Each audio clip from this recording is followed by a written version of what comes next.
आज होता श्रावणातला शेवटचा सोमवार, त्यामुळे आज आम्हाला जायचं होतं मेरूला.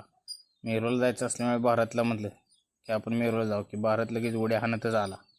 त्यानंतर आम्ही गेलो पाटलांच्या घरी. पाटलांच्या घरी गेलो तर पाटलांचं पोरं करत होते नाटकं. बघा कशी करतंय नाटकं. आणि त्यानंतर पाटलांची बुलेट काढली आणि आम्ही थेट आलो मेरुलिंगला. मेरुलिंगला आलो तितक्यातच भारतच्या मैत्रिणी निघालेल्या.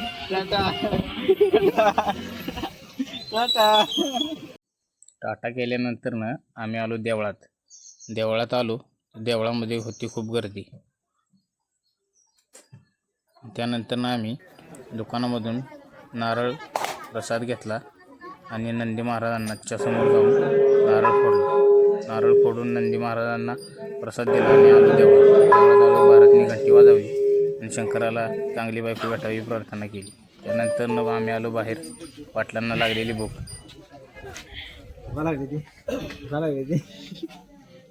वडापाव खाल्ले आणि पुन्हा निघालो घरी. आणि कसा आहे आमच्या बुलेटच्या